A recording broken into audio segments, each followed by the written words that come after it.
Hi friends, Chettinad chicken எப்படி செய்கிறதுன்னு பார்க்கலாமா? இதுக்கு நான் 1/2 kg சிக்கன் எடுத்துருக்கிறேன். அதுக்கு தேவையான இன்க்ரீடியன்ட்ஸ்லாம் ஒன் பை ஒன்னாக பார்க்கலாம்.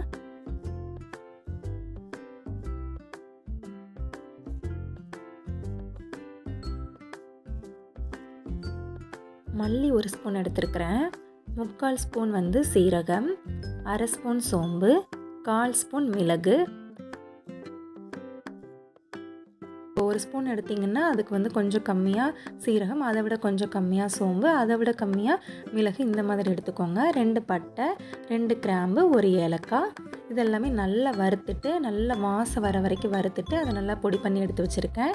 இஞ்சி பூண்டு தோல் எடுத்து வச்சுருக்கிறேன். இதையும் நல்லா நைஸாக அரைச்சி எடுத்துருக்கிறேன். சின்ன வெங்காயம் கட் பண்ண வேண்டாம், அப்படி எடுத்துருக்கிறேன். 2 பச்சை மிளகாய், கொஞ்சம் தாளிக்கிற கருவேப்பிலை, 2 தக்காளி. இப்போது ஒரு கடாய் எடுத்துட்டு அது நல்லா சூடானதும் கடலெண்ணெய் 2 ஸ்பூன் சேர்த்துருக்கிறேன். கல்பாசி கொஞ்சம் சின்ன துண்டு, ஒரு அன்னாசிப்பூ, கொஞ்சம் சோம்பு. இது எல்லாமே நல்லா பொரிஞ்சதுக்கப்புறம் கருவேப்பிலை கொஞ்சம் சேர்த்துருக்கிறேன்.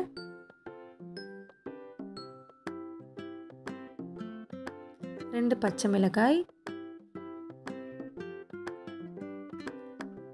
சின்ன வெங்காயம், தோலை உரித்து வச்சுருக்க சின்ன வெங்காயம் நல்லா கழுவிட்டு அதையும் சேர்த்துருக்கிறேன். இது எல்லாத்தையுமே நல்லா எண்ணெயிலே நல்லா வதக்கி எடுத்துக்கணும்.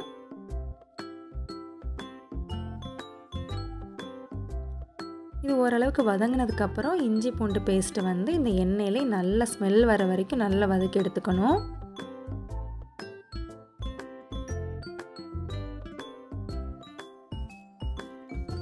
இது ஒரு நல்ல ஸ்மெல் வர வரைக்கும் வதக்கிட்டு இப்போது 2 தக்காளி இதில் கூட சேர்த்துருக்கிறேன். கொஞ்சம் கல்லுப்பும் இது கூட சேர்த்துருக்கிறேன்.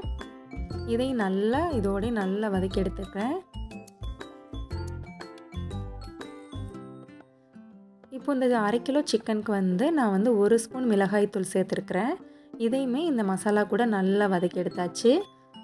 இது எல்லாமே நல்லா வதங்கினதுக்கப்புறம் நல்லா கழுவி வச்சுருக்க 1/2 kg சிக்கனை இது கூட சேர்த்து இதையும் நல்லா இந்த மசாலா கூட நல்லா வதக்கி எடுத்துக்கணும்.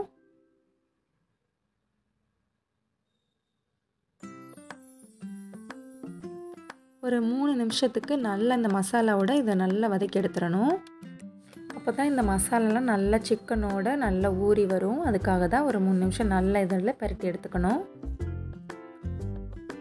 இப்போது நம்ம ஸ்பைசஸ்லாம் வறுத்து அரைச்சி வச்சுருக்கோம்ல, அதை இது கூட சேர்க்கணும். நான் 1/2 kgக்கு இந்த மெஷர்மெண்ட்டில் எடுத்திருக்கேன். இது நீங்கள் 1 kgயாக இருந்துச்சுன்னா நான் சொன்ன மெஷர்மெண்ட்டை விட அப்படியே டபுளாக ஜாஸ்தி பண்ணிக்கோங்க. இப்போது அந்த ஸ்பைசஸோட பொடி சேர்த்துட்டு இது நல்ல வாசனை வர்ற வரைக்கும் வறுத்துக்கணுங்க. வறுத்து தான் அரைச்சி இதில் சேர்க்கணும். இதையும் சேர்த்துட்டு நல்லா ஒரு 2 பெரட்டிட்டு நான் அந்த மிக்ஸி ஜாரில் லைட்டாக ஒரு 1/4 டம்ளர் தண்ணி சேர்த்து, இஞ்சி பூண்டு அரைச்சோம்ல அந்த லைட்டாக தண்ணி சேர்த்துட்டு அதையும் இதில் அலசி ஊற்றிட்டேன். இப்போ இதை மூடி போட்டு ஒரு 10 நிமிஷத்துக்கு இது வேக விட்டுறலாம். அப்பப்போ இடையில திறந்துட்டு அடி பிடிக்காமல் இருக்கிற லைட்டாக திருப்பி விட்டுறணும். அவ்வளோதாங்க, செட்டிநாடு சிக்கன் 10 நிமிஷத்தில் சிக்கன் வெந்துடும். ரொம்ப சூப்பராக இருக்குங்க. நீங்கள் கொஞ்சம் லைட்டாக தண்ணி மாதிரி வேணும்னாலும் லைட்டாக தண்ணியாக இருக்கும்போது எடுத்துக்கலாம்.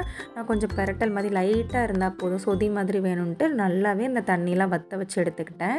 இது சாப்பாடு கூட சேர்த்து சாப்பிடும்போது ரொம்ப சூப்பராக இருக்குங்க. ரொம்ப சிம்பிளான ஸ்டெப்ஸ் தான், ஈஸியாக செஞ்சிடலாம். இந்த மெத்தட் யூஸ் பண்ணி நீங்களும் செட்டிநாடு சிக்கன் ட்ரை பண்ணி பாருங்கள். டேஸ்ட்டு செம்மையாக இருந்தது.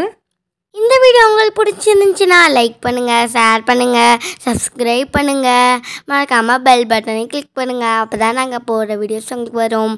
தேங்க்ஸ் ஃபார் வாட்சிங். மறக்காமல் இந்த ரெசிபி ட்ரை பண்ணி பாருங்கள், சூப்பராக இருக்கும்.